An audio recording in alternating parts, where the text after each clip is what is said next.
Ladies and gentlemen, the story you are about to hear is true. The names have been changed to protect the innocent.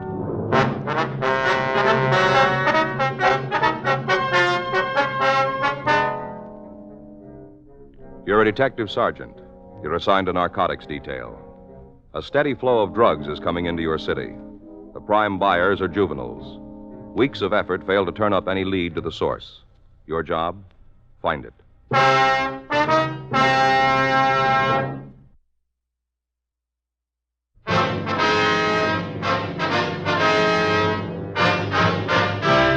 Dragnet, the documented drama of an actual crime.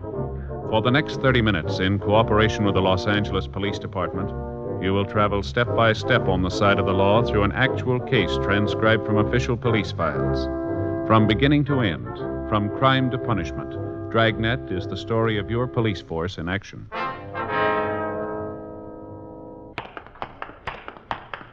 It was Monday, January 10th. It was cold in Los Angeles. We were working the day watch out of narcotics detail. My partner's Frank Smith. The boss is Captain Walters.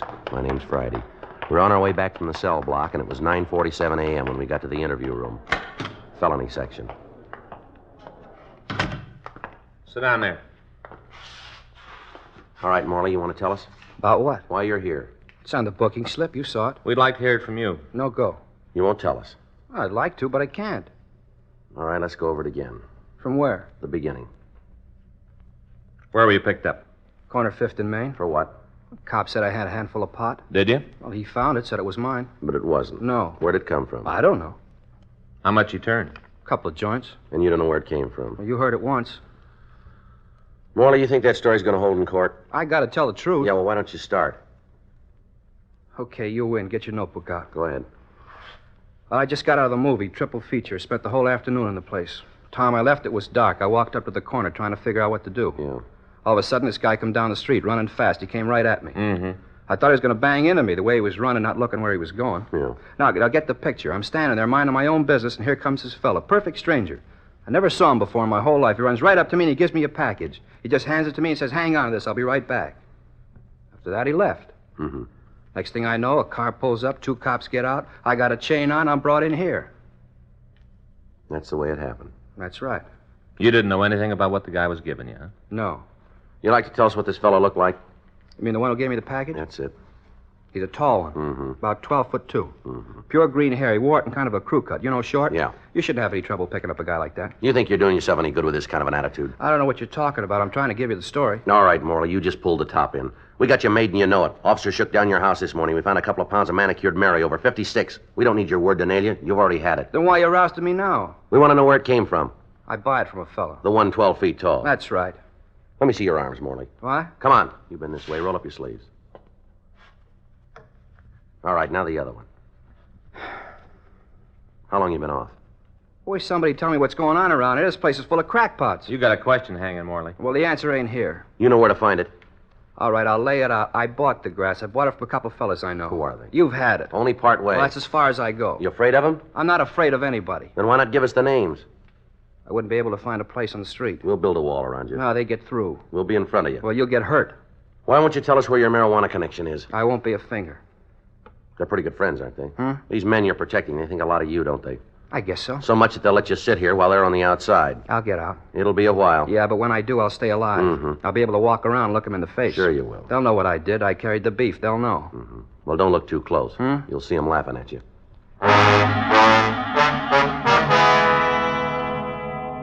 Kenneth Harris Morley was returned to his cell and held to answer charges of violation of the State Narcotic Act, a felony. Frank and I went back to the office, no closer to the source of marijuana that had been flooding the city. In the past 3 months, juvenile crime had risen sharply. Neighborhood merchants were reporting burglaries and acts of vandalism attributed to teenagers. In talking to some of the youngsters, we found that most of the crimes were the result of tea parties. We'd been working with the narcotic detail of Juvenile Division, but even by pooling our knowledge of the drug traffic in Los Angeles, we'd been unable to come up with a head person in the operation. Arrests had taken place, but none of the people apprehended could or would tell us who was running the campaign. Known peddlers were questioned. Informants were checked and rechecked. But when all of the work was evaluated, we were right back where we'd started. Monday, 12:15 p.m., we met with Captain Walters and filled him in on the latest developments. 1:42 p.m. That's right, Mac. Yeah. Well, we talked to him.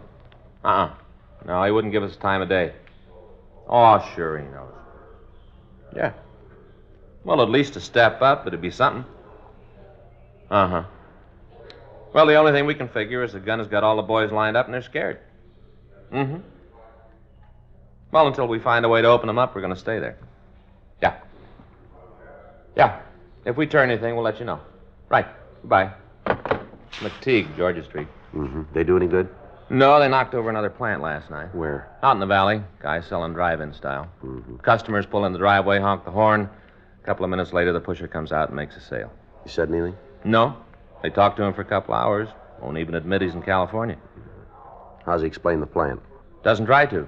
Says the weed's his, just won't tell where it comes from. Yeah, another dead end. Yeah. I'm beginning to think we've seen everyone in town. Yeah. I get it.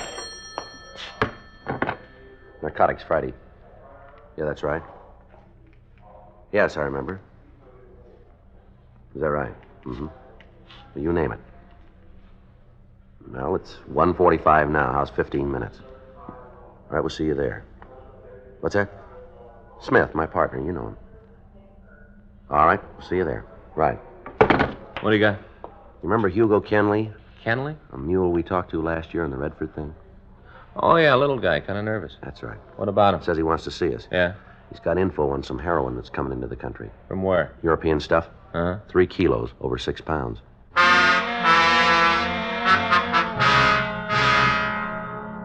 Frank and I left the office and drove out to see Hugo Kenley. A year prior, he'd been instrumental in aiding us with the apprehension of a gang bringing heroin in from Mexico. Because of his cooperation, he'd been placed on probation, and neither of us had seen him since. On the telephone, he said he'd meet us in a small restaurant down on Spring Street. When Frank and I entered the place, we saw Kenley in one of the rear booths. Back there. Mm-hmm. Hi, Mr. Friday. Hugo, you know Frank Smith. Sure. How are you, Mr. Smith? Hi, Kenley. All right, Hugo, what do you got for us? You gotta promise one thing. What's that? I'm a mile away. All right, if that's the way you want it. Well, it's gotta be. All right, go ahead. The way it came to me was a rumble, nothing for sure. Yeah. About 3 weeks ago, I tagged a place out in the south end of town. Stop in there once in a while for some fish and chips, you know, when I can eat. Yeah. Well, there was a couple of guys at the bar, and we got to talking. Mm-hmm. One thing led to another. All of a sudden, we're buddies. Mm-hmm. You say this was 3 weeks ago? Yeah. All right, go ahead. Got so I'd drop in every night and shoot the breeze with him. Uh-huh. A couple of times we went out together, had dinner, hit a couple of strip joints on Western, you know, moved around. Yeah. A week ago, one of them took me home. I got sick, and he said he'd drop me off, told me it wasn't out of his way. Mm-hmm. So we stopped at a drugstore, and I got some pills. While we were there, he had a cup of coffee. We got talking. Yeah. He wanted to know if I'd go to work with him. Doing what? Pushing. H? Yeah. Said they were expecting a shipment in. Good stuff. European. Yeah. Said as soon as it got here, they'd want to unload it fast. Said I could make myself a couple of bills. When's the stuff come in? I don't know for sure. Sometime next week, the way they talk. You said something on the phone about it being a good-sized shipment. The word I got was 3 kilos. Cut? No, they're going to do that here. You know who's shipping it? No, I figured it'd be better if I didn't show too much interest. Yeah. These guys are using agates. They don't want to lose. What can you tell us about them? 2 of them. They the guns? Well, I don't think so. Somebody else has got the keys. They're just along for the ride. What about the names? Milo Goff and Drew Franzen. Mm-hmm. They stood before? Yeah. On what? Milo's fallen for 211. Drew's had a couple of 459s and 245s. Any big time? Milo's seen the joint. What about Franzen? Yeah, Q and Folsom. They owe any time now? They didn't say. What about jobs? Nothing. They wouldn't work if it was against the law. Who else is in with them? Well, they're it, as far as I know. They got a lot of mules pushing grass for them now, all waiting for the heavy stuff. Anybody know who the power is? No, even Milo and Drew don't talk about him. Just now and then they mention the man, that's all. The man. Anything about him? Nothing you can tie down. They talk to him? Not with me around. You know where they sleep? I'm not sure. Milo said once they had a pad over on Adams. Mm-hmm. How'd they pick you? Hmm? Why'd they open the door for you? Well, you set them up. They're pretty hinky. Why ring you in? Well, I told you we got to talking when we met. Found out we had a couple of friends we both know. Mm-hmm. In the business? Yeah. How come they didn't call one of them? And they want no part of a needle. They don't want anybody with them that might cop. Guess they figured I was safe. What do you want out of this, Hugo? Huh? Where do you draw your play? You're not dealing for free. I am this time. I don't like what they got planned. What? They got the whole town sliced up. They're going to set up distributorships. Get the route started and then bow out. Figured this shipment will get 'em going. You said something about grass, too, didn't you? Yeah. There's a lot of it around town now. Did it come from the same two guys? Most of it. They really got it made. Gonna go big time. Make a killing and get out. Where's the weed coming from? I don't know for sure. Same gun behind it? The way they talk, yeah. You can't tell us anything about him? No. All right. You want to give us a description of this Milo and Drew Franson? Sure. Everything. Where they live, what they eat, who their friends are. It's gonna take some time. We got it. Yeah, I figured. Okay, if we go someplace else to talk? Sure. Where? Don't make any difference, as long as it's out someplace. I don't want word to get back to him. All right, let's go. You know, there's only one way you're really gonna nail these guys. Yeah? Join them. You want to set it up? You asking? It's your idea. Yeah, but I don't want any part of their action. I told you they play too rough for me. Well, you know how we can set up a contact? Who? One of us. Who's gonna know? Nobody else. For real? If you want it that way. Now, how about it? It's a long way round. Well, you said yourself it's the only way. What happens if they find out? We'll be there. I'm not worried about that. Well, what? Will I?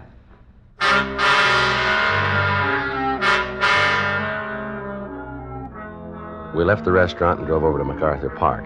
Kenley gave us complete descriptions of the men he knew as Milo Goff and Drew Franzen. We made arrangements to meet with them again the following day, and then Frank and I went back to the office. We ran the names and descriptions through R&I, and we found that both men had records listing charges of robbery, burglary, and assault with a deadly weapon. A check through our file showed that neither of them had been involved in narcotics operation before. We checked their friends and the places they were known to frequent. Every place we went, we ran into the same wall. Nobody had talked to us. The following day, we met with Hugo Kenley again and outlined a plan to introduce me as a narcotic buyer from out of town. Kenley said that it'd take some time to make the arrangements, and we set up another meeting for Saturday, January 15th. Frank and I began to make plans for my going underground. I established residence at one of the better hotels in downtown Los Angeles. Through Captain Walters, I was able to obtain the money necessary to put up a front. Friday night, Frank and I met in the hotel bar to go over the final details of the operation. Anything from Hugo yet? No. The way we left it, he's going to call in the morning. Yeah. I don't like it, Joe. You know, if there was another way, I'd take it. I still think we ought to keep a tail on you. No, the way Hugo's laid these fellas out, they'd spot it for sure. Anything goes wrong, they'd be gone before you could come in anyway. Yeah. The skipper doesn't think it's good either. Neither do I, Frank. If you got an idea how we can pull it off without taking the chance, let me know, will you? Yeah. All right, let's go over it again. Okay. We lay it out that I got to see the stuff before I buy, the usual thing. Yeah. Once they show, I call you. Mm-hmm. I've got the money. That's right. You hustle over to where we make the meet. Mm-hmm. Now, if I get the chance to call before the buy, I will. Otherwise, you'll know I got hung up. Okay. I'll be home. You got the number. Yeah. As soon as I have any information, I'll try to get it to you. You can relay it to the skipper, all right? How are we going to know if there's trouble? When I phone, if I use your first name, you'll know everything's all right.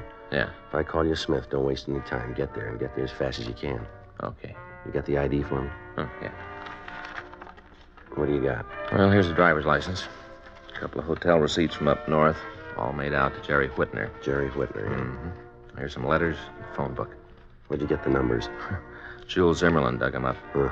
Bars, hotels, a couple of places that ran a book in the Bay Area. Looks all right. Yeah. I hope it works. Anybody from the office in the hotel? Yeah. Luke's in the lobby. We took one of the rooms on your floor. A couple of men there. We've got the place covered as much as we can. Mm-hmm. As long as you're inside, we can see you. As soon as you go through the door, you're by yourself. You continue to make it sound good, don't you? Not leaving anything out, Joe. Yeah. You gonna have dinner here at the hotel? I figured to. There's no reason to leave. Mm-hmm. Well, I'm going back to the office. All right, see you in the morning. I'll be here. Okay. As soon as I hear you left the hotel, I'll get home and wait to hear from you. Yeah. And try to keep us posted, huh? Yeah, well, this isn't the first time, Frank. Well, it looks like the roughest, though. Comes off, it'll be worth it. 3 kilos. Pure heroin. You know what that's worth? I don't know what they think. Yeah. I know what it's going to cost you.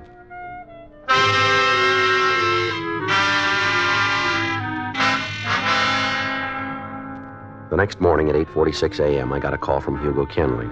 He said he'd set it up for me to meet the two men. I was to pick him up at the corner of 7th and Broadway, and then together we'd drive to Milo Goff's. I went down to the lobby of the hotel and made arrangements to rent a car. As soon as it was delivered, I put in a call to the office and told them what had happened. After that, I left and picked up Kenley. He directed me to drive down the Harbor Freeway and then turn off onto Figueroa and on down to Imperial Highway.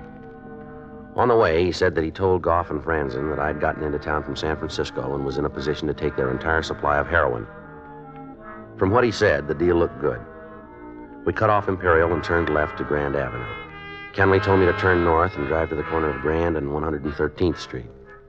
We parked the car and walked the remaining half block. The house was well kept, white stucco.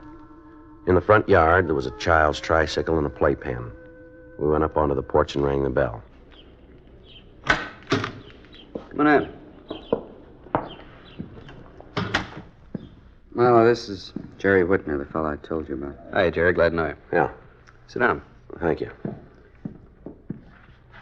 Get you anything? Drink, cup of coffee? No, nothing for me. Where's Drew? Went out to get something for breakfast. This your house? You don't need to know that. It's not important. Well, let's just keep it that way. Okay, let's deal. You're in a hurry, aren't you? I don't have a lot of time. Maybe you want to go too fast. If I buy, it's the way it's going to be. Not with us. Okay, see you later. How about the money? As soon as you show the H, I'll make a call. Scratch will be delivered. You won't have it with you? Oh, you're out of your head. You know me better than that. I'm not going to carry a pocket full of money around so somebody can walk off with it. Where do we make the meet? You'll get a call. When? Day after tomorrow. Nothing you can do to speed it up? Nothing. Okay, I'll hear from you. Yeah. This going to be the place? We'll tell you that, too. You play it pretty tight, don't you? You want to stay in the game. Yeah. You want to go back with me, Hugo? Sure. No reason you have to leave, is there? Nothing to keep me. Okay, have it your way. I usually do. You talk big, Whitner. It's the way I work, too. You got a big mouth. Now, look, punk, I don't like this deal. None of it. You can't deliver. You don't know for sure when the stuff is going to be ready. You talk big, but it don't fit. I've seen cheap operators like you before. Don't make any difference to me how you talk, but you better be able to come through. Anything goes wrong with this deal, and I'm going to come looking for you, fella. You scare me. The only reason I even talk to you is I think maybe you got something to sell. If it's what you say, I want it. You got the money, we can make a deal. Let's leave it there. Come on, Hugo. Yeah. We'll give you a call. You do that. Don't make it later than you said. Keep the money handy. We get through with this, I want to get out of town. I got a date Monday night. I want to keep it. You will.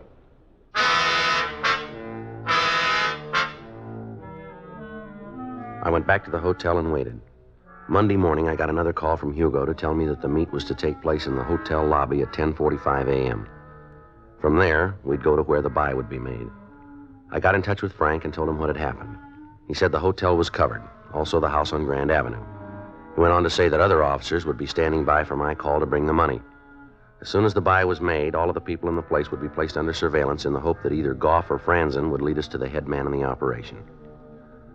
10:36 a.m., I went downstairs and met Hugo Kenley and Milo Goff. We talked for a few minutes while we waited for Franzen to show up. Goff told me that the buy would be made in an apartment out in the Hollywood area. As soon as Franzen gets here, we'll shove up. I got time to make a call. To who? Man with the money. Tell him to stand by. You got to be told? You want the money, don't you? I want to make sure he's there. Go ahead. I'll be right back. Go with you. All right, come on.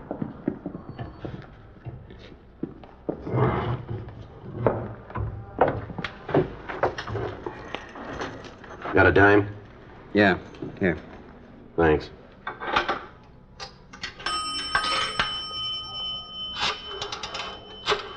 Make it snappy, huh? Here comes Franzen. Just take a minute. Drew, where you been? Had to see the man, get the package. As soon as Jerry finishes here, we can move. This the guy? Yeah, why? You bonehead. Dumbest trick I ever heard of. What do you mean? All right, mister, put your hands down by your side. Make a move and I'll blow your spine out. What are you doing? What's wrong? This friend of yours. What about him? I know him. He's a cop.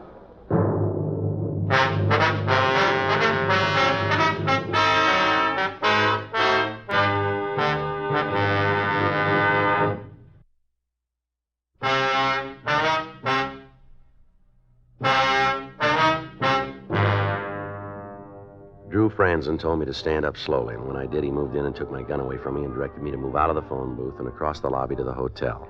I did as I was told.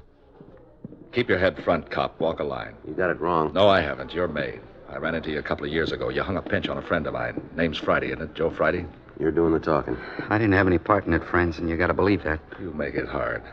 Where are we going? Outside. After that, we'll tell you. You know you're not going to make it. I don't see anything to stop us. From here, I can see 5 guns. You've been using bad stuff. All right. Keep moving. Take him, Roxy. Hold it right there, Franzen. What's Get your going on? hands off of me, cop. Come on. I'll take that gun, Franzen. You think you're pretty smart, don't you, cop? You figure it. Huh? I'm not going to jail.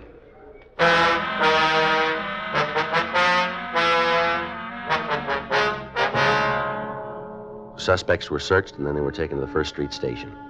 In Franzen's pocket, we found a check from a parking lot. Sergeant Roxy Lucarelli and his partner checked it out. In going over the car, they found the heroin. Frank came into the office, and we talked to Drew Franzen for over an hour without getting anything out of him. He was booked in at the main jail. 12:14 p.m. We had Milo Kenley brought to the interview room. Isn't going to do you any good, you know. Is that right? Sure, I'm not going to tell you anything. You don't have to. We know you plan to set up a distributing organization. You know, you ought to write this. We sent a couple of officers out to your place. They found a list of names. I got a lot of friends. Most of them have narco records. I like different people. We're going to talk to all of them. You call first. Some of them move around.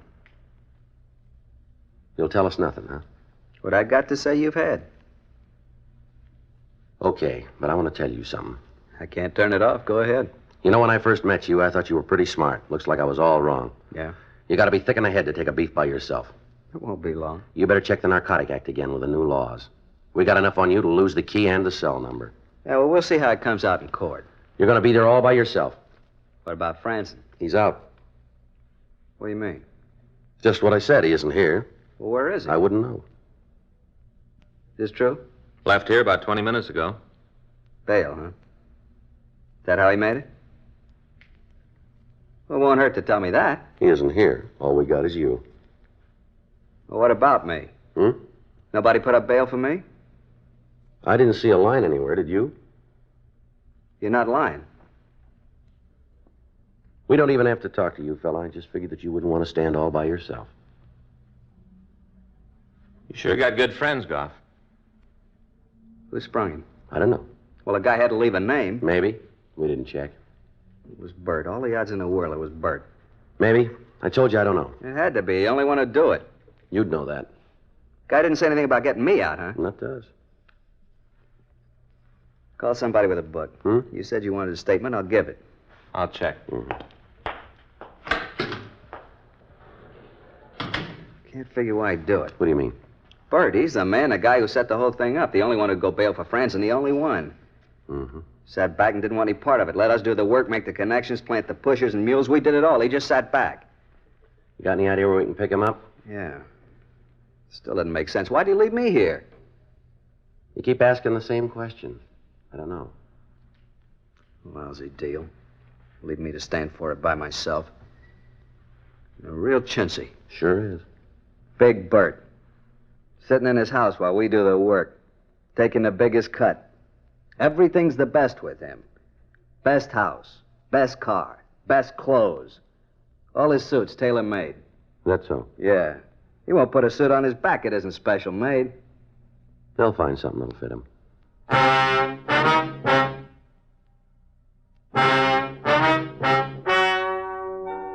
The story you have just heard is true. The names were changed to protect the innocent. On June 14th, trial was held in Department 97, Superior Court of the State of California, in and for the County of Los Angeles. In a moment, the results of that trial.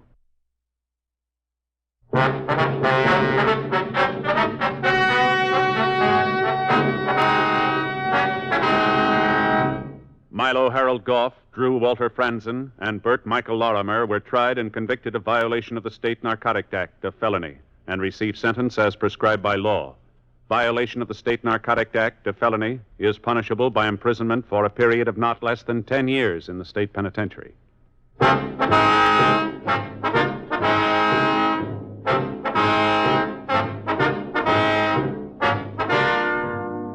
You have just heard Dragnet, a series of authentic cases from official files.